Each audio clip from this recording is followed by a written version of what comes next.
चलिए बेटा, तो कल हम लोगों ने SN2 और SN1 खत्म कर लिया था, ठीक है।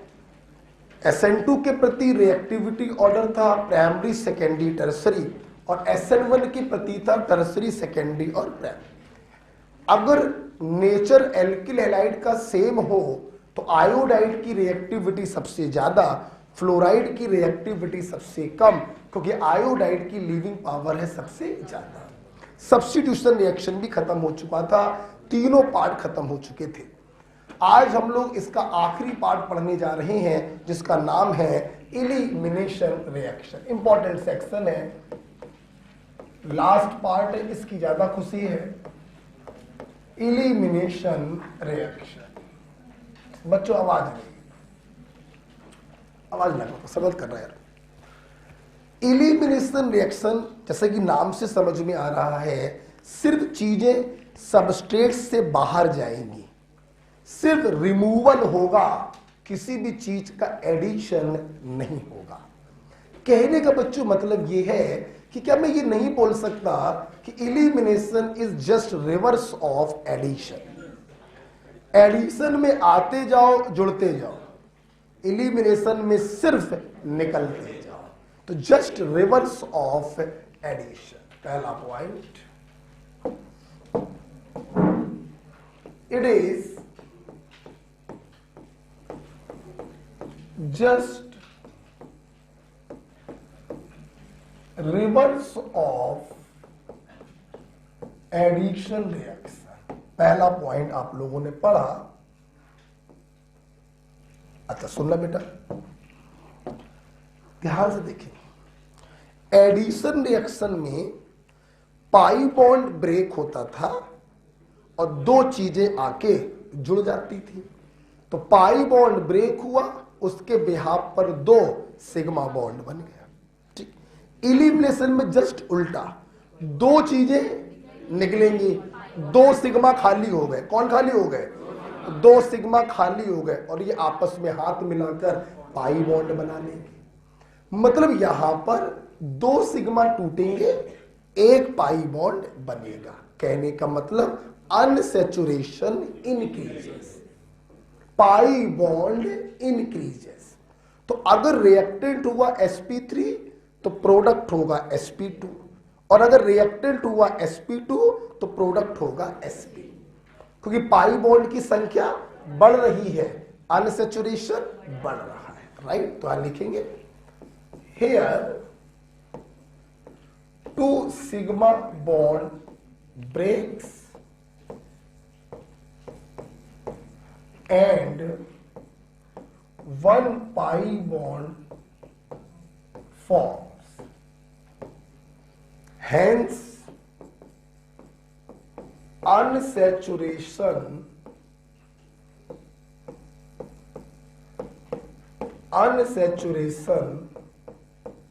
increases. So, hybridization changes sp3 से sp2 और sp2 से sp। जीरो पाई बॉन्ड से एक पाई बॉन्ड बन जाएगा, और अगर एक पाई बॉन्ड हुआ तो दो पाई बॉन्ड बन जाएंगे। Okay, this is called elimination reaction. Right बेटा, चल लिख लिया,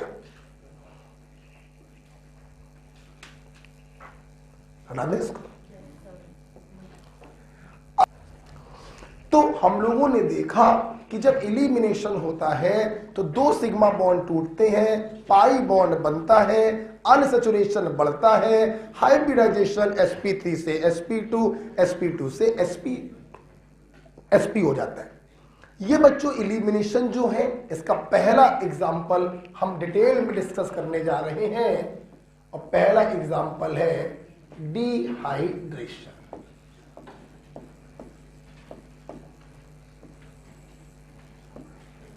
आइए, पहला एग्जाम्पल बेटा इसका है dehydration, removal of water from alcohol. Removal of water from alcohol.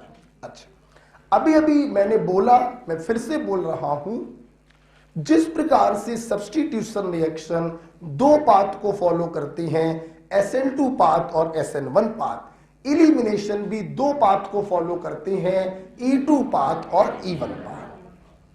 E2 path is photocopy of SN2 and E1 path is photocopy of SN1। जिस प्रकार से SN2 में कोई इंटरमीडिएट नहीं बनता, सिर्फ ट्रांजिशन स्टेट बनी थी, उसी प्रकार से E2 में कोई इंटरमीडिएट नहीं बनता, सिर्फ ट्रांजिशन स्टेट बनती है।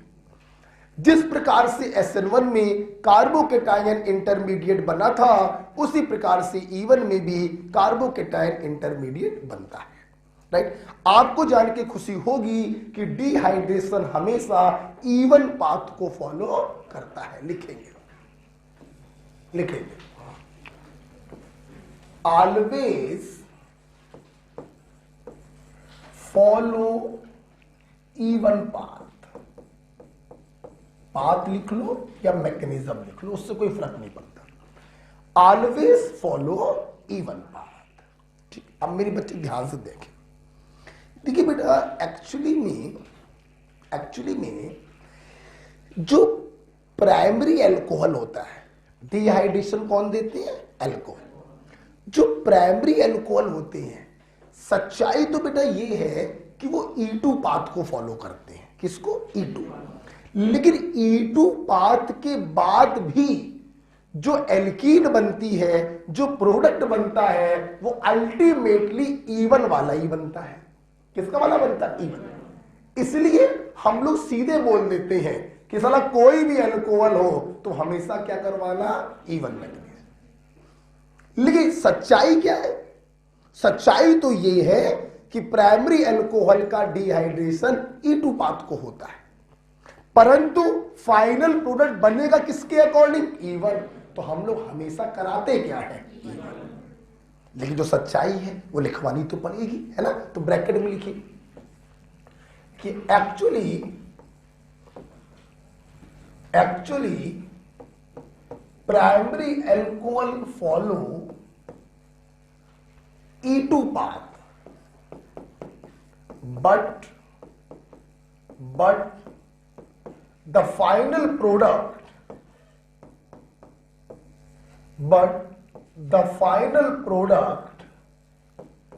is according to E1। इसलिए बच्चों, आपको कोई भी अल्कोहल दिया जाए और उसका डिहाइड्रेशन कराया जाए, आप बिल्कुल दिमाग मत लगाना, आप हमेशा कौन से पाथ को फॉलो करना? लेकिन कभी तुम्हारी नीट में सवाल ये आ जाए, जो कभी आएगा नहीं, कि प्राइमरी अल्कोहल का इलिमिनेशन किस पाथ को फॉलो करता है? तो E2 पाथ को फॉलो करता है। लेकिन ऐसा सवाल, इतना जहरीला सवाल, अंदरूनी सवाल बनने वाला नहीं। तो हम लोग हमेशा कौन से पाथ को कराएंगे? E1 पाथ को कराएंगे। हमेशा इंटरमीडिएट क्या बनाएंगे? कार्बोकेटायन बनाएंगे, जैसे SN1 में बनाते थे। वेरी गुड, आगे बढ़िए। Carried out by using acid at high temperature। Dehydration हमेशा एसिड की उपस्थिति में होता है एट हाई टेम्परेचर। एग्जाम्पल के तौर पे लिखो, चाइना लिखो, हम आपको बता चुके हैं। कंसंट्रेट H2SO4 170 डिग्री सेल्सियस या Al2O3 350 डिग्री सेल्सियस। ओके, हमेशा बच्चों ये एसिड की उपस्थिति में कराया जाता है, हाई टेम्परेचर पे कराया जाता है। आइए देखें डिहाइड्रेशन कैसे होगा। चलिए, नजरें सबकी सामने, पेन कॉपी बंद। तैयार है सब लोग? आ जाओ, हटा दें इसको, लिखिए, कोई दिक्कत, लिखो। भूमिका पूरी क्लियर हो गई, दिमाग में छप गई बिल्कुल। प्राइमरी अल्कोहल कौन सी मैकेनिज्म फॉलो करेंगे?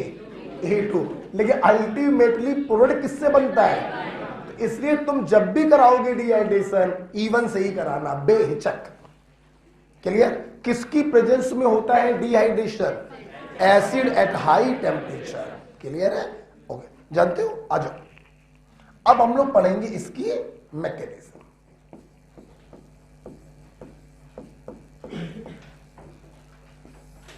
आज्ञा दीजिए तो हटा दें। आज्ञा दोगे? अच्छा ठीक है, हटा देते हैं। ठीक है, देखिए ना, ये रहा हमारा एल्कोहल। ठीक, आपने इसमें कंसंट्रेट H2SO4 डाला अराउंड 170 डिग्री सेल्सियस। बच्चों प्लीज साथ में देखो,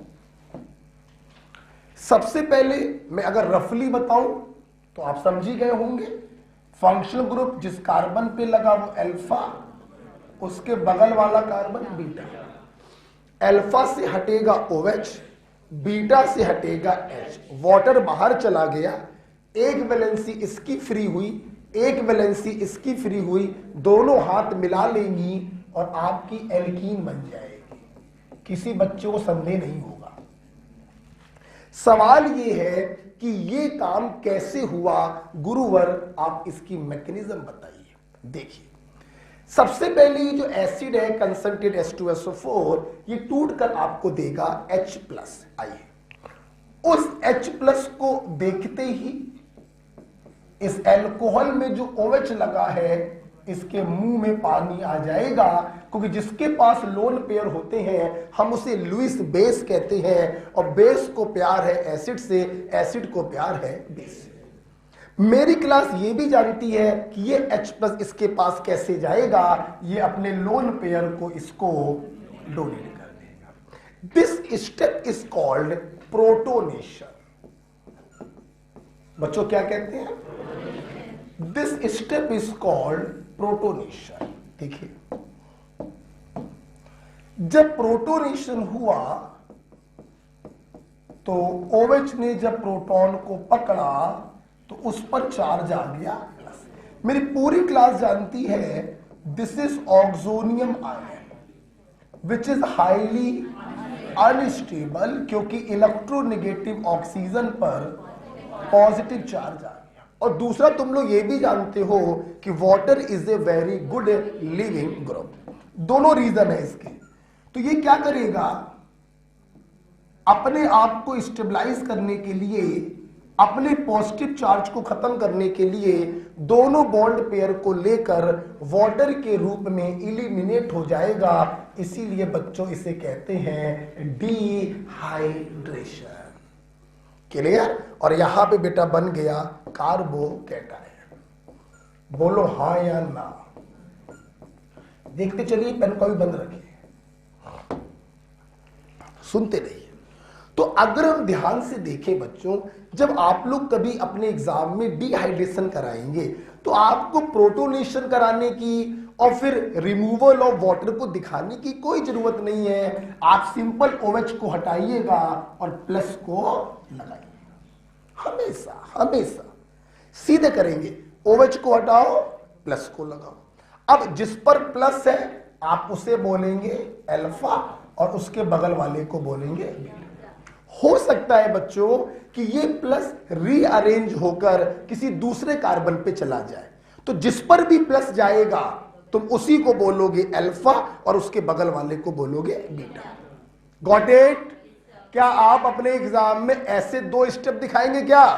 आप सीधे बोलो, सीधे बोलो, OH हटाओ, प्लस लगाओ। हो सकता है ये प्लस रीअरेंज होके किसी दूसरे कार्बन पे चला जाए, तो जहां पर भी जाएगा उसको अल्फा बोलेंगे और अगल बगल वाले को बीटा बोलेंगे। कोई प्रॉब्लम नहीं? आप सुनना बेटा, जब बच्चों इसने H+ दिया, प्रोटोनेशन कराया, तो ये किस में बदल गया? HSO4-। HSO4- is a base. वो बेस देखो बच्चों क्या करेगा, ये जो बेस बचा HSO4-, आप देखिए बच्चों ये बेस क्या करने वाला है, हम इसके बीटा H को ऐसे दिखा दे रहे हैं। देखिए जैसा कि आपको मालूम है बेस को क्या चाहिए, H प्लस। क्या चाहिए, ये इस बीटा H को प्लस के रूप में निकालेगा। प्लस के रूप में निकालने का मतलब है ये दोनों बॉन्ड पेयर इसी कार्बन पे छूट गए, मतलब इस कार्बन पे निगेटिव आ गया, तो ये निगेटिव ये कार्बन बगल वाले पे पटकेगा। आपको याद होना चाहिए अगर कार्बोकेटायन के बगल में कोई लोन पेयर कंटेनिंग एटम है तो वो लोन पेयर तुरंत डीलोकलाइज हो जाता है। जब इसने H+ को निकाला ये H2SO4 में वापस से बदल गया और यहां पर बीच में एक पाई बॉन्ड आ गया। आपका प्रोडक्ट आपके सामने है। The first step of dehydration is protonation and the last step of dehydration is deprotonation। बच्चों बोलो क्या है, डी। पहले स्टेप में तुमने प्रोटॉन को डाला है और लास्ट स्टेप में तुमने प्रोटॉन को निकाला है। Got it? ओके, लिखिए मत, सुनते रहिए, 2-3 बार सुनिए, यहां पे छप जाना चाहिए। देखिए क्या किया, very simple, very simple. H2SO4 टूट के दिया H+, एल्कोहल को देख के इसके मुंह में पानी आ गया, जाके OH से चिपक गया, OH को अनस्टेबल कर दिया, उसने भी दोनों बॉन्ड पेयर को लेके पानी के रूप में अलग हो गया, उस कार्बन पे आ गया प्लस चार्ज। अच्छा, फिर जो बर्तन में HSO4- बचा वो बीटा कार्बन से H+ को घसीट लेगा और वो दोनों सिग्मा वाले बॉन्ड इलेक्ट्रॉन सिग्मा के ऊपर डीलोकलाइज हो जाएंगे और बीच में डबल बॉन्ड आ जाए। The first step is protonation, the last step is deprotonation. Mechanism हो गया।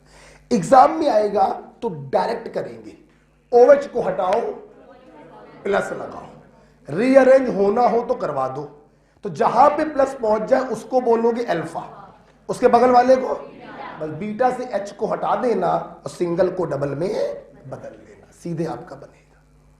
के लिए आपको ये सब करने की जरूरत नहीं कि प्रोटोनेशन, फिर रिमूवल ऑफ वाटर, फिर डीप्रोटोनेशन, ये सब करने की आपको जरूरत नहीं है। फिर से बोल दो, क्या करोगे, डायरेक्ट बोलो, OH को हटाओ प्लस लगाओ, रीअरेंज होना है करा दो, जहां पहुंचेगा वो बगल वाले, तो धीरे से बीटा से H को हटाओ, डबल बॉन्ड को लगाओ। Got it? This is called बच्चा डिहाइड्रेशन। लिखिए, ओके, आराम से लिखिए। तुम्हारे नीट में ये सवाल आ चुका है।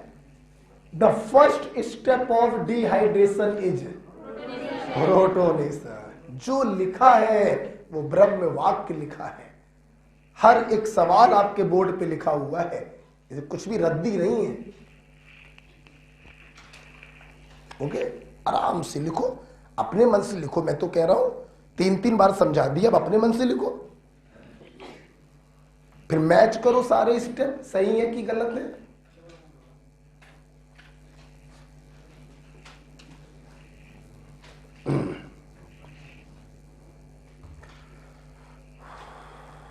Dehydration, removal of water from alcohol।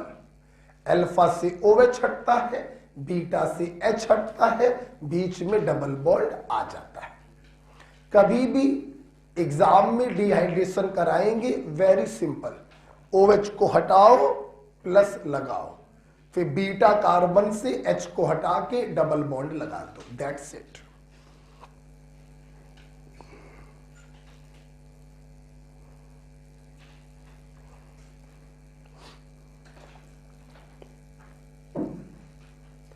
कौन सा एल्कोहल बेटा E2 पाथ फॉलो करता है? प्राइमरी। लेकिन तुम कराओगे हमेशा क्या, क्यों? क्योंकि प्राइमरी में भी E2 के बाद भी फाइनल प्रोडक्ट बनेगा E1 वाला ही, इसलिए आप ओवरऑल हमेशा कराया क्या करिए, E1 पाथ, हमेशा E1 पाथ कराइए, कार्बोकेटायन को बनाइए। अच्छा, जब ये मैकेनिज्म हो जाती है तो यहां पे कुछ पॉइंट हम बताना चाहेंगे। जैसे पॉइंट नंबर 1, बताए बेटा पॉइंट है, चलो देख लो जरा, तुम इतनी रिक्वेस्ट कर रहे हो तो बता दे रहे, मेरा मन तो नहीं था। पहला point, this is a beta elimination, पहला पॉइंट। देखिए, this is a beta elimination. ये बीटा इलिमिनेशन क्यों कहते हैं इसको? देखिए, एक ग्रुप अल्फा से निकलता है और दूसरा ग्रुप बीटा से निकल रहा। जब निकलने वाले दोनों ग्रुप डिफरेंट कार्बन से निकलते हैं तो इस प्रकार के इलिमिनेशन को हम बीटा इलिमिनेशन कहते हैं। बोलो क्या कहते हैं? बोलो क्या कहते हैं? बीटा। बीटा भी बोल सकते हो और 1-2 इलिमिनेशन भी बोल सकते हो। क्या बोल सकते हो? 1-2 इलिमिनेशन भी बोल सकते हो, नो डाउट, कोई प्रॉब्लम नहीं है। ओके, एक्चुअली बच्चों, आपने जो अभी हमसे भूमिका पढ़ी थी, डिहाइड्रेशन, डिहाइड्रोहेलोजिनेशन, डिहेलोजिनेशन, ये तीनों बच्चों एक्चुअली में बीटा इलिमिनेशन के ही एग्जाम्पल हैं, क्योंकि एक ग्रुप निकलता है एक कार्बन से और दूसरा ग्रुप निकलता है दूसरे कार्बन से। Okay, so this is a type of beta elimination या 1-2 इलिमिनेशन। ओके, होगी बात। नेक्स्ट पॉइंट, पॉइंट नंबर 2 सामने देखिए बच्चों। एक बात बताओ, H2SO4 प्रोटॉन दे रहा है, मतलब H+ दे रहा है, मतलब एसिड की तरह काम कर रहा है, हाँ या ना? और रिएक्शन में यूज होने के बाद फाइनली वापस से बन भी जा रहा है, तो कैटालिस्ट के तरह भी काम कर रहा है। यस, डिहाइड्रेशन में H2SO4 work as both as acid as well as catalyst. Okay, इस पॉइंट को भी लिखाएंगे, अभी रब नहीं करना चाहेंगे इसको, इसलिए यहां पे लिखिएगा, hair H2SO4 work as both acid and catalyst। H2SO4 दोनों की तरह काम करता है। चूंकि ये बच्चों प्रोटॉन दे रहा है तो ये एसिड है, और आफ्टर द डिहाइड्रेशन H2SO4 वापस से बन जाता है तो कैटालिस्ट भी है। किसी बच्चे को ये संदेह तो नहीं कि वापस से कहां बन रहा है? अबे जब HSO4 माइनस H+ को लेगा तो क्या बनेगा? H2SO4 ही तो बनेगा। क्लियर हो गया बेटा पॉइंट? अच्छा, हटा दे इसको। तो this is a type of beta elimination या 1-2 elimination, and H2SO4 work as both acid and catalyst. ठीक है, चलिए हटाए। कौन है? हाँ, आपने कहा जैसे वो स्टेबल होने के लिए उधर शिफ्ट हो जाता है। कौन? प्लस यहां पर। हाँ, उसको अल्फा कर सकते हैं। जहां पर भी प्लस पहुंचेगा उस कार्बन को आप अल्फा ही बोलेंगे और उसके अगल बगल वाले को बीटा बोलेंगे। यहां पे मैंने रीअरेंजमेंट करवाया नहीं है क्योंकि मैंने अननोन एल्कोहल लिया है। जब नोन एल्कोहल होगा तो आप कराएंगे रीअरेंजमेंट। तो जहां पे प्लस पहुंचेगा बेटा तुम उसको अल्फा बोलोगे और उसके अगल बगल वाले को बीटा बोलोगे। फिर बीटा से तुम H को हटाओगे और एल्कीन को बनाओगे। ठीक है, अभी एग्जांपल आएंगे तो और अच्छा लगेगा। ठीक है, अभी पॉइंट्स देख लीजिए। अच्छा, हटा दे। अब सुनना, हम लोगों ने बच्चों देखा जब भी हम लोग अल्कोहल का डिहाइड्रेशन कराते हैं, सिंपल बेटा OH को हटाओ, प्लस लगाओ। रीअरेंजमेंट होना है, करा दो। जिस कार्बन पे प्लस पहुंचेगा उसको देंगे अल्फा, बगल वाले को बीटा। बीटा से H हटाओ, पाई बॉन्ड लगाओ, आपका प्रोडक्ट आपके सामने। कोई प्रॉब्लम नहीं? अच्छा सुनना, अब हमारे सामने अगला पॉइंट ये आ रहा है कि सर अगर बीटा कार्बन एक से ज्यादा हो तो हम लोग किस बीटा कार्बन से डीप्रोटोनेशन कराएं और पाई बॉन्ड को लगाएं? यस बेटा, अगर बीटा कार्बन एक से ज्यादा है तो किस बीटा कार्बन का डीप्रोटोनेशन कराएं, ये डिसाइड होता है सैडजेफ रूल से। किससे? सैडजेफ रूल को जेटसेव रूल भी कहते हैं। बोलो क्या? आइए अगला पॉइंट हमारा यही है। If more than one beta carbon then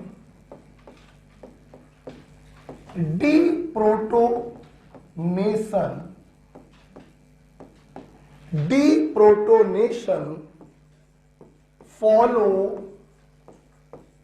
Sadzeff rule। इसको बच्चों हम लोग जेटसेव रूल भी कहते हैं। अगर बीटा कार्बन एक से ज्यादा होंगे तो डीप्रोटोनेशन सैडजेफ रूल से कराएंगे, और सैडजेफ रूल बच्चों कहता है पुअर बीकम पुअर, गरीब को और गरीब बना दो। इंडियन पॉलिसी पे काम कर रहा है। अमीर और अमीर होता जा रहा है, गरीब और गरीब होता जा रहा है, लेकिन कुछ सालों बाद इंडिया की तस्वीर भी बदलेगी। अच्छा काम हो रहा है, ऐसी बात नहीं। आप जरा देखिए, है बहुत सारे काम है, ऐसी बात नहीं है। बच्चों इधर देखो, बोलो नहीं, अब तुम नेतागिरी ना करो। ये देखिए अल्कोहल दिया बेटा, आज से हमारे स्टूडेंट भली भांति हमसे परिचित है। OH को हटाओ, प्लस लगाओ, रीअरेंजमेंट की कोई पॉसिबिलिटी है? अब जिस पे प्लस आए बेटा हितेंद्र वेल्फा, और अगल बगल वाले। अब आप लोग बताइए, बीटा कार्बन एक से ज्यादा हो गए। अब सवाल है, बोलो नहीं, इससे H हटाया तो डबल यहां आएगा, इससे H हटाया डबल यहां आएगा। किससे H हटाए? जिसके पास हाइड्रोजनों की संख्या कम, जिसके पास हाइड्रोजन कम हो उसी से हाइड्रोजन हटा दो, गरीब को और गरीब बना दो। राइट वाले के पास H की संख्या कम है, इसको हटाओ और यहां पे डबल बॉन्ड लगाओ। ये देखिए, बोलो नहीं बेटा, बोलो नहीं। This is the major product. और बच्चों इस मेजर प्रोडक्ट को हम लोग कभी कभी रूल के नाम पर नाम दे देते हैं सैडजेफ प्रोडक्ट। बेटा बोलो क्या बोलते हैं? सैडजेफ। आप जानते हैं बच्चों, मेरे पास जगह नहीं है, आप इसी के आगे लिखिएगा। अगर आपने सैडजेफ के अपोजिट काम किया, गरीब से H ना हटाकर अमीर से H हटाया, तो ये बेटा होगा माइनर प्रोडक्ट। बोलो क्या होगा? और हम लोग अपनी ऑर्गेनिक केमिस्ट्री में हमेशा क्या बनाते हैं? मेजर। मेजर प्रोडक्ट को जहां बच्चों तुम लोग सैडजेफ प्रोडक्ट कहते हो, माइनर प्रोडक्ट को बच्चों हम लोग हॉफमैन्स प्रोडक्ट कहते हैं। बोलो बच्चों क्या कहते हैं? हॉफमैन्स प्रोडक्ट कहते हैं। क्लियर? अच्छा, सुनते रहेंगे, बहुत सारी बातें हैं अभी। इस पॉइंट से कुछ और भी सीख लो। बताए तो अगर बीटा कार्बन एक से ज्यादा है तो आप सैडजेफ रूल से मेजर प्रोडक्ट बनाएंगे, गरीब से हाइड्रोजन को हटाएंगे और मेजर एल्कीन को बनाएंगे। सुनते रहिए। सवाल बच्चों ये आया कि हर रूल के पीछे कोई कॉन्सेप्ट होता है, कोई लॉजिक होता है। आखिर सैडजेफ ने ये क्यों कहा कि जिसके पास हाइड्रोजन कम है वहीं से हाइड्रोजन हटाइए? आप सामने देखिए, समझ में आ जाएगा। यहां से बच्चों जो एल्कीन बन रही है वो डाई सब्स्टिट्यूटेड बन रही है, और उसके अपोजिट काम करने पर जो एल्कीन बन रही है वो मोनो सब्स्टिट्यूटेड बन रही है। आप जो जानते हैं, मोर substituted alkene is more stable. तो सैडजेफ रूल ये क्यों कहता है कि गरीब से H हटाओ, क्योंकि ऐसा करने पर मोर स्टेबल एल्कीन बनती है। और बच्चों मेजर प्रोडक्ट हमेशा मोर स्टेबल प्रोडक्ट ही होता है। इसीलिए बेटा Saytzeff product is the major product and Hofmann product is the minor product. Got it? यहां लिखिए मोर सब्सटीट्यूटेड, लिखिए जो हम बोल रहे हैं, यहां लिखिए more substituted hence more stable. More substituted hence more stable, लिख लिया। और हॉफमैन के नीचे लिखिए, क्या लिखोगे? Less substituted hence less stable. ठीक है। सेल्ज़ेव के नीचे लिखिए more substituted hence more stable. Hofmann के नीचे लिखिए less substituted hence less stable. Got it? Okay. Last point खत्म नहीं हुआ अभी, ये लास्ट पॉइंट। देखो क्या, अगर बच्चों जो मेजर प्रोडक्ट बन रहा है, अगर वो ज्योमेट्रिकल आइसोमेरिज्म शो कर सकता हो, जैसे ये एल्कीन ज्योमेट्रिकल आइसोमेरिज्म शो कर सकती है, इस कार्बन से लगे दोनों ग्रुप डिफरेंट हैं और इस कार्बन से लगे भी दोनों ग्रुप डिफरेंट हैं। अगर major product Saytzeff product geometrical isomerism show कर सकती है, मतलब ये ट्रांस में भी हो सकती है, सिस में। जल्दी बता दो, ट्रांस और सिस में ज्यादा स्टेबल कौन? तो ध्यान रखना, ट्रांस वाला मेजर होगा, सिस वाला मेजर नहीं होगा। मतलब मेजर में भी मेजर कौन? ट्रांस। सिस वाले को मेजर नहीं कहेंगे। इसी के नीचे लिखिए trans is more stable than cis. Okay बेटा, चलिए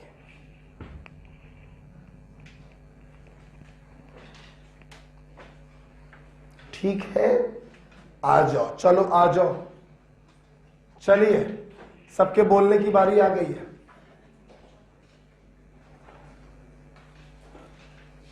आइए बोला जाए। बच्चों मेरे क्वेश्चन का उत्तर दे दो बस। Dehydration, removal of from formation of unsaturation, pi bond, hybridisation changes sp3 से।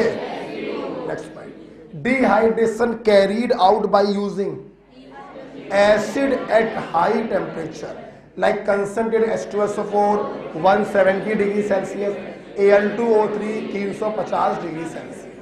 बेटा E1 पाथ या E2? प्राइमरी वाला, but final product is according to reaction intermediate.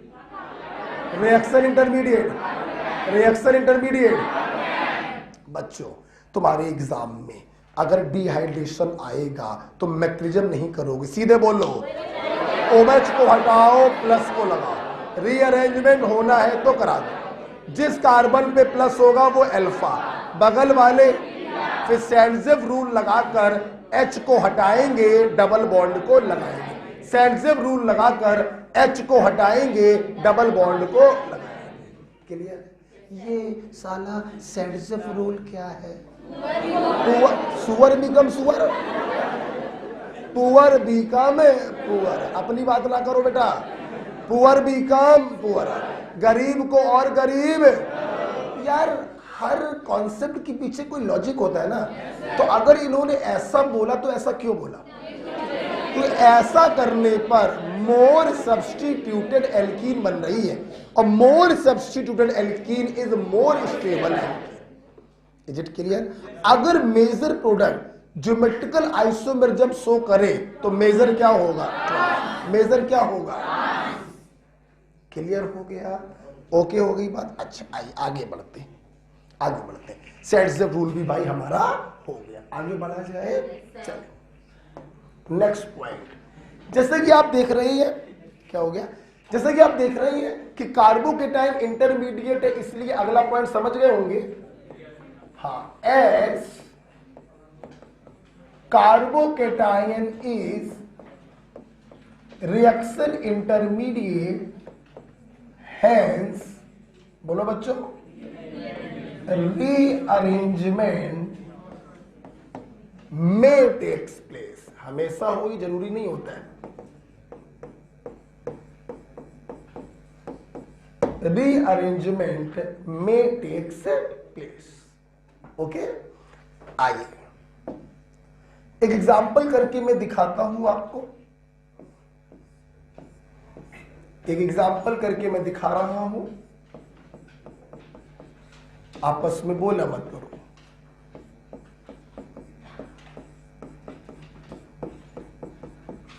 ये दिया और यहां पे मैंने H+ और हीट लिख दिया।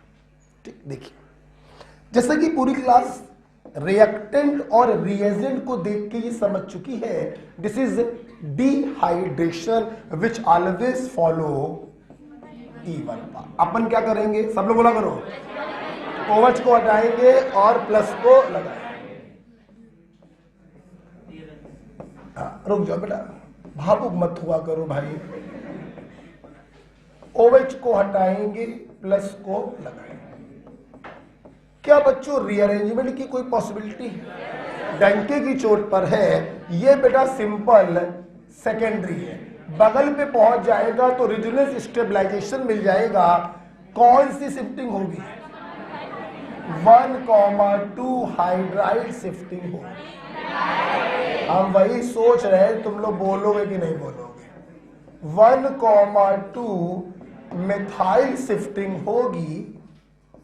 और ये देखिए बच्चों, मोर स्टेबल कार्बोकैटायन बनेगा।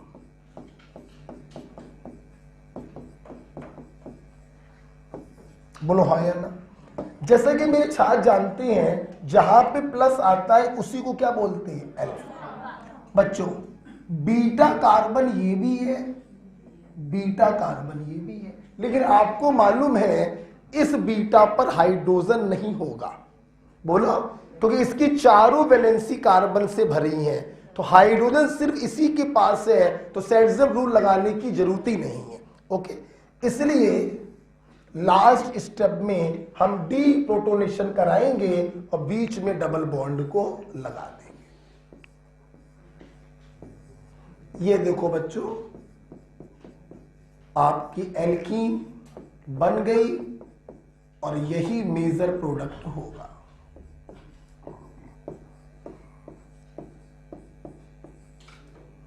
ये हमने क्या कराया है? D protonation. ठीक है, बीटा कार्बन तो भले एक से ज्यादा है, लेकिन सेड्जम रूल लगाने की जरूरत ही नहीं पड़ पाई, क्योंकि बीटा हाइड्रोजन सिर्फ एक ही कार्बन के पास है। ठीक है, तो ये देखिए हमने एक रीअरेंजमेंट का क्वेश्चन कराया।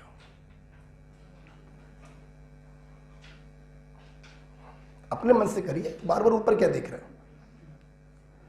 तो एल्कोहल का dehydration with the help of concentrated H2SO4 at high temperature, OH को हटाइए, प्लस को लगाइए, रीअरेंजमेंट होना है तो करा दीजिए। जिस पे प्लस आता है वो अल्फा बनता है, अगल बगल वाले बन जाते हैं बीटा। सेड्जम रूल लगाकर डी प्रोटोनेशन कराएंगे और मेजर एल्कीन को बना लेंगे। ठीक है,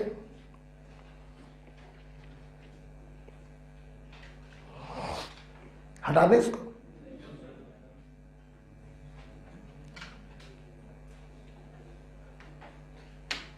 बड़ा क्लियर हो गया, रट जाना चाहिए अब तो इतने बार बोल दिया है ना। हटाते हैं इसको।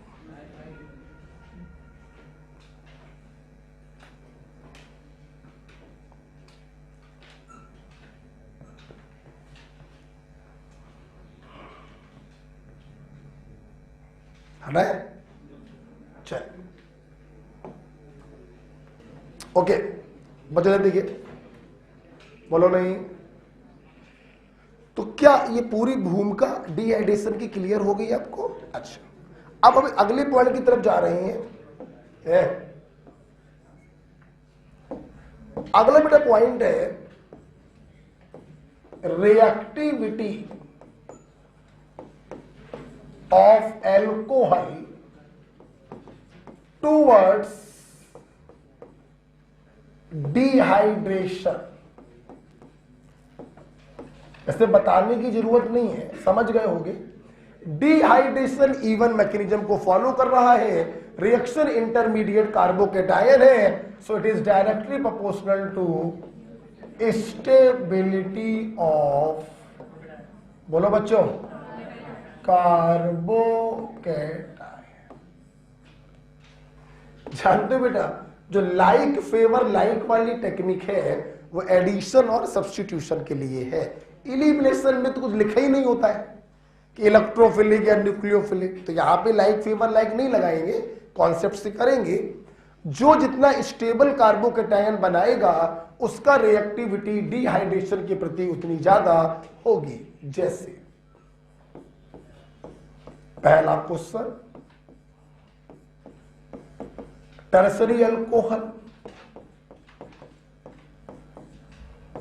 सेकेंडरी अल्कोहल, और ये रहा बच्चों primary alcohol.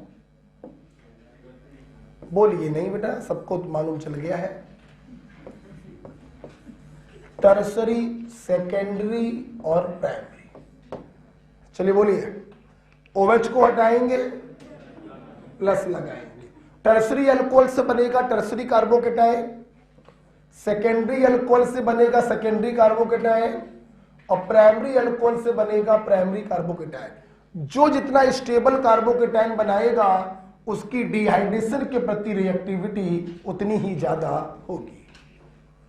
Okay, reaction mechanism part 1 बिना पढ़े पार्ट 2 को पढ़ने के बारे में सोचना भी मत, वरना बेफालतू में सपने में पैरालिसिस हो जाएगा। ठीक है, तो आपने देखा टर्सरी अल्कोहल सबसे ज्यादा रिएक्टिव होगा, प्राइमरी अल्कोहल सबसे कम रिएक्टिव होगा। जो जितना स्टेबल इंटरमीडिएट बनाएगा उसका रिएक्टिविटी उतना ज्यादा होगा। ठीक है, नेक्स्ट। और अभी एक दो एग्जांपल दे रहे हैं, लिख लिया? अब तो ऐसा कोई नया नहीं है, साथ में लिखते रहिए, कोई नई चीज आएगी तो बता देंगे। ठीक है,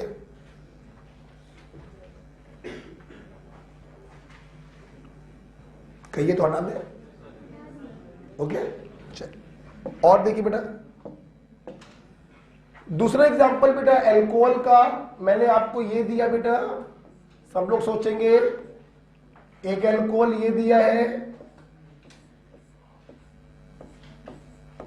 एक अल्कोहल ये दिया है बेटा, और एक अल्कोहल ये दिया। फिर से क्वेश्चन वही है, रिएक्टिविटी ऑर्डर बताइए फॉर डिहाइड्रेशन। OH को हटाएंगे, प्लस को लगाएंगे, OH को हटाएंगे, प्लस को लगाएंगे, OH को हटाएंगे, प्लस को लगाएंगे। आप बताइए सबसे ज्यादा स्टेबल कौन सा? क्यों? ये 2 बार रिजोनेंस स्टेबलाइज, ये 1 बार रिजोनेंस स्टेबलाइज, और ये 1 बार भी नहीं। जितना स्टेबल होगा इंटरमीडिएट उतना ज्यादा रिएक्टिव होगा सबस्ट्रेट। क्लियर? कॉन्फिडेंस के लिए एक और लिख लीजिए,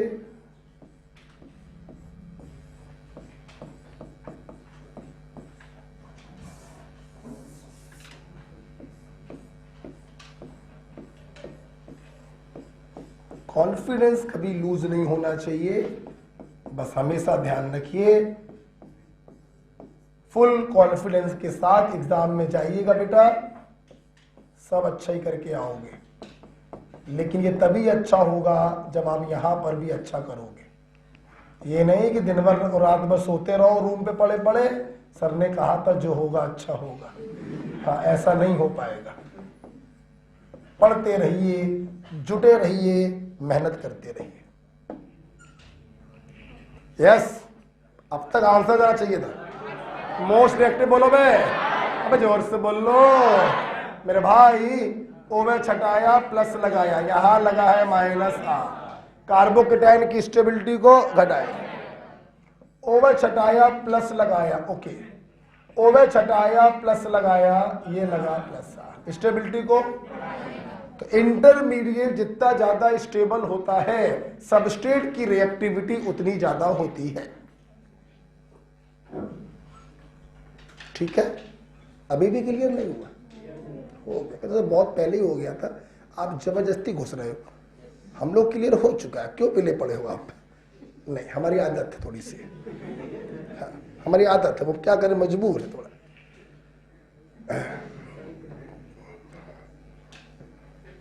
ठीक है। अच्छा बच्चों, जब मैं ये रिएक्टिविटी ऑर्डर आप लोग को सिखा देता हूं ना, तो यहीं पर मैं एक नोट लिखवाना चाहूंगा। ये बड़ा 10,000 का नोट है, अभी छपा नहीं है, छपने वाला है, मोदी सर से बात हो गई है। चलिए, क्लियर हो गया?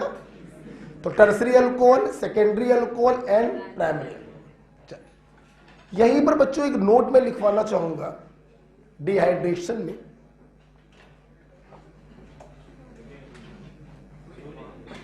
हटा दे, हटा दे। चलो अब छू लो मत बोला है ना, अभी पढ़ाने में मन नहीं लगता है। इधर देखिए, एक नोट, सुनो मेरी बात, एक नोट, क्या लिखो सब, aldol oblique ketol, aldol oblique ketol. देखिए ये शब्द दो चीजों से मिलकर बने, एल्ड ऑल, कीट ऑल। एल्ड मीन से एल्डिहाइड, कीट मीन से कीटोन, ऑल मीन से OH। ऐसे कंपाउंड जिनके पास कार्बोनिल ग्रुप हो, एल्डिहाइड या कीटोन, और साथ में एल्कोहलिक ग्रुप हो, ऐसे कंपाउंड को एल्डोल या कीटोल कहते हैं। अगर कार्बोनिल ग्रुप एल्डिहाइड के फॉर्म में है तो एल्डोल बोल देना, और कीटोन के फॉर्म में है तो कीटोल बोल देना। ठीक है, आपको ये तो मालूम होगा, ये होता है कार्बोनिल ग्रुप, है ना। दोनों हाथों पे R लगा दिया तो कीटोन बन गया, और एक हाथ पे R, एक हाथ पे H, तो एल्डिहाइड, है ना। अच्छा, तो एल्डोल ऑब्लिक कीटोल, ब्रैकेट में लिखो, ये होते क्या है, लिखो ब्रैकेट में,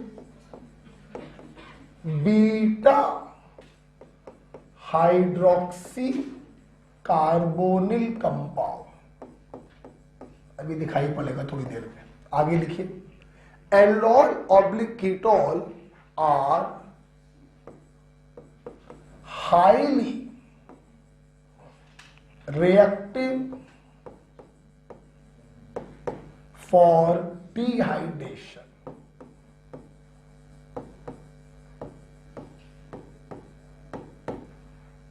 Even more than tertiary.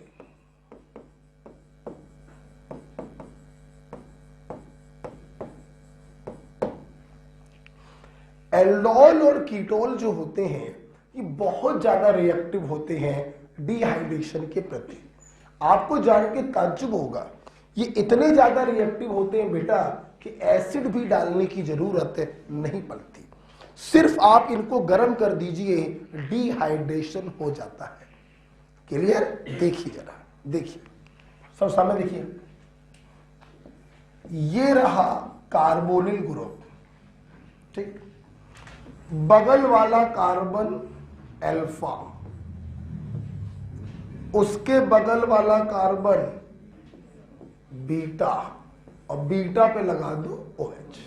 अब देखिए, बीटा हाइड्रोक्सी कार्बोनिल कंपाउंड, यही बच्चों कहलाते हैं एल्डोल और कीटोन। ये बच्चों बहुत ही ज्यादा रिएक्टिव होते हैं, इतने ज्यादा रिएक्टिव होते हैं कि आपको एसिड भी डालने की कोई जरूरत नहीं पड़ती, सिर्फ गर्म कर दोगे वाटर निकल जाता है। वाटर कैसे निकलता है? वाटर निकलता है अल्फा बीटा पोजीशन से। क्लियर? बीच में एक बॉन्ड आ गया। देखिए हुआ क्या, आखिरकार ये इतने ज्यादा रिएक्टिव क्यों होते हैं? अब ये देखिए, ये इतने ज्यादा रिएक्टिव बेटा इसलिए होते हैं क्योंकि जो प्रोडक्ट बनता है वो रेजोनेंस स्टेबलाइज है, डबल सिंगल डबल। तो एल्डोल और कीटोल की इस हाई रिएक्टिविटी का रीजन है बनने वाले प्रोडक्ट की स्टेबिलिटी। इतना स्टेबल प्रोडक्ट बन गया है due to conjugation, it is highly reactive for dehydration. Acid डालने की भी जरूरत नहीं पड़ती है, सिर्फ गर्म कर दो और ये बन जाता है। इस प्रोडक्ट का नाम क्या है? तो नाम आप जरा देखिए, ये कार्बोनिल ग्रुप, बगल वाला उनके बगल वाला, और अल्फा और बीटा के बीच में पाई बॉन्ड है, मतलब दिस इज अनसैचुरेटेड। तो नाम देखो क्या बना, alpha beta unsaturated carbonyl compound. Okay, तो एल्डोल और कीटोल में डिहाइड्रेशन बहुत जल्दी से होता है क्योंकि बनने वाला जो प्रोडक्ट है वो रेजोनेंस के द्वारा स्टेबलाइज्ड है। ध्यान रखिएगा, अल्फा बीटा पोजीशन से वाटर निकलता है और बीच में पाई बॉन्ड आ जाता है। ठीक है, जब तक लिख रहे हो तब तक बोलते रहेंगे। एल्डोल और कीटोल कहते किसको है? Beta hydroxy carbonyl compound. किसे कहते हैं? Beta hydroxy carbonyl compound. ये इतने ज्यादा रिएक्टिव डिहाइड्रेशन के प्रति क्यों होते हैं? क्योंकि बनने वाला प्रोडक्ट रेजोनेंस स्टेबलाइज्ड होता है। ओके, ठीक है। देखिए, इसके ऊपर एक क्वेश्चन पूछा गया था, तो वो क्वेश्चन देखिए, यही पढ़ोगे भविष्य में under the heading aldol condensation. क्या पढ़ोगे? भविष्य में आएगा ये रिएक्शन। ठीक है, देखिए इसके ऊपर एक क्वेश्चन पूछा गया है, सवाल देखिएगा।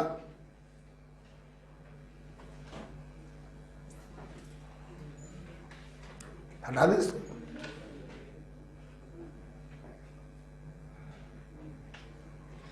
पढ़ाई कर रहे हो तुम लोग, पढ़ते रहिए बेटा। वैसे एग्जाम तो तुम लोग का 1000% जून में होगा, 1000%। लेकिन हम लोग जून को लक्ष्य नहीं बनाए, हम लोग तो मई को बनाए।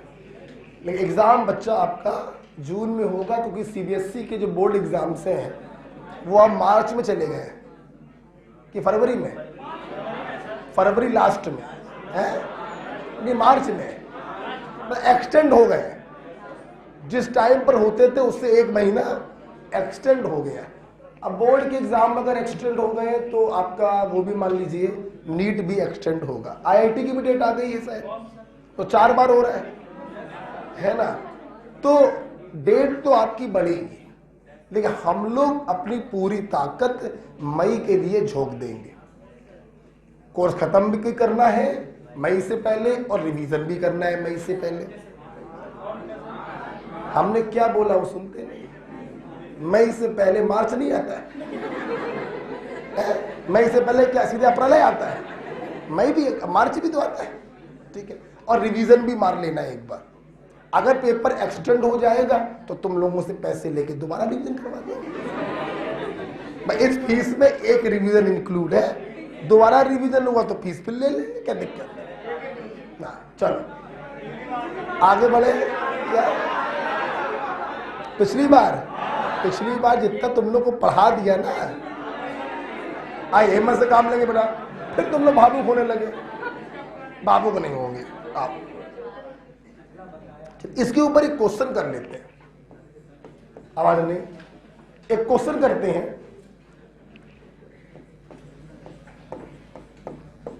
Most readily dehydrated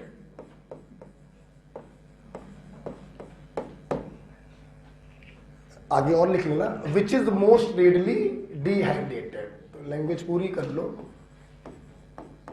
which alcohol is most readily dehydrated. Language जरा पूरी कर लो। हम 4 ऑप्शन में 4 एल्कोहल बनाएंगे, आपको बताना है कौन सा एल्कोहल सबसे जल्दी डिहाइड्रेट होगा। ध्यान रखिएगा, टर्सरी से भी जल्दी डिहाइड्रेट कौन होता है? एल्डोल और कीटोन। ये दिमाग में रखिएगा इसको, ठीक है। ऑप्शन जरा देखिए बच्चों, बोलिए मत बस।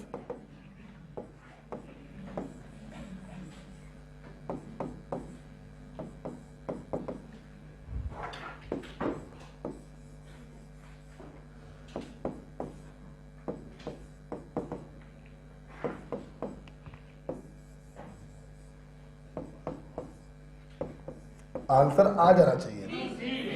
बोलो बोलो, क्यों सी वाला? It is a beta hydroxy carbonyl compound. ये रहा कार्बोनिल, बगल वाला अल्फा, उसके बगल वाला बीटा, मतलब this is a beta hydroxy carbonyl compound, most readily dehydrated होगा और डबल बॉन्ड यहां पर आएगा। अल्फा बीटा से ध्यान रखिएगा पानी निकलता है और डबल बॉन्ड यहां पर आएगा जो कंजुगेटेड स्टेबलाइज्ड हो जाएगा। ठीक है बेटा। जबकि नेचर वाइज अगर देखें तो ये भी सेकेंडरी अल्कोहल है, ये भी सेकेंडरी अल्कोहल है। सारे अल्कोहल अगर आप ध्यान से देखें तो वो सेकेंडरी है। इसलिए इनकी स्टेबिलिटी को कैसे रिएक्टिविटी को कैसे चेक किया? With the help of aldol और कीटोन। ठीक है, जब मेरे बच्चे बताएं ये एल्डोल है या कीटोन है? ये ग्रुप कीटोन के फॉर्म में है, so this is A ketone. ठीक है बेटा, आइए। And the last point about dehydration, last point बताए। देखिए बेटा, सब क्लियर हो गया सबको? देखिए एक लास्ट पॉइंट बेटा है, ध्यान सुनिएगा सब लोग। बेटा वो कौन सा एल्कोहल है जिसमें डिहाइड्रेशन एक्चुअली में E2 एलिमिनेशन होता है? अगर E2 एलिमिनेशन हुआ तो फिर कार्बोकेटायन नहीं बनेगा। वो अलग बात है, वो अलग बात है कि फाइनल प्रोडक्ट इवन वाला बनता है और हम लोग हमेशा इवन करवाते हैं। लेकिन बच्चों है तो बेटा वो E2, क्या है बेटा? E2, और E2 में कार्बोकेटायन बन नहीं सकता। E2 is photocopy of SN2, यहां पर तो ट्रांजिशन स्टेट बनती है। तो अब अगर प्राइमरी अल्कोहल आपको दे दिए जाए और उसमें आपसे रिएक्टिविटी ऑर्डर पूछा जाए तो एक कंडीशन यहां पर और भी है जो सिर्फ इसी पॉइंट पर लगाइएगा, हर जगह मत लगाना। हर जगह तो आपको लगाना है कार्बोकेटायन का स्टेबिलिटी ऑर्डर। लेकिन एक बात ध्यान रखिएगा, in case of primary alcohol reactivity also depends on acidic strength of beta hydrogen. ये एक पॉइंट है, ध्यान रखिएगा।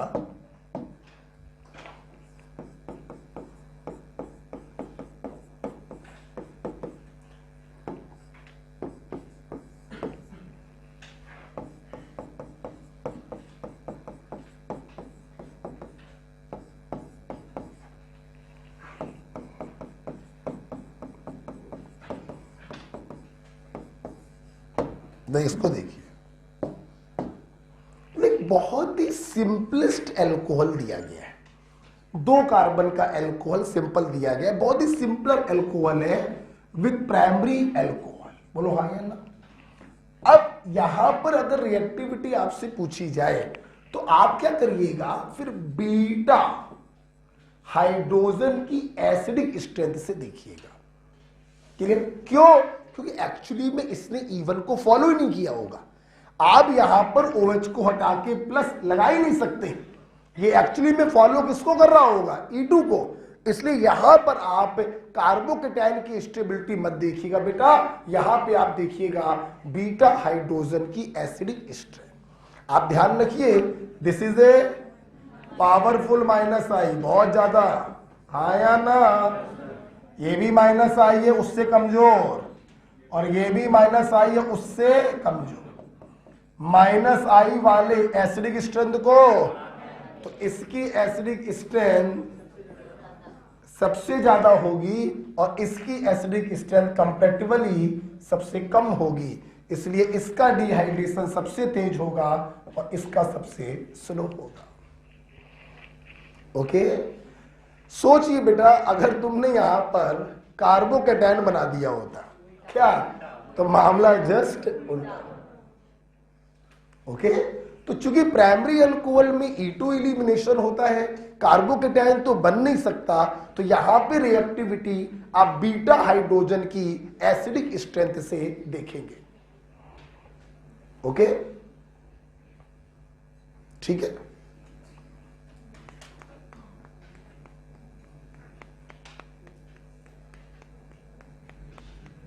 सिर्फ इसी जगह पे लगाइएगा बेटा। ओके, हर जगह पर आप कार्बोकेटाइन से ही बनाएंगे, ठीक है, स्टेबिलिटी से ही चेक करेंगे।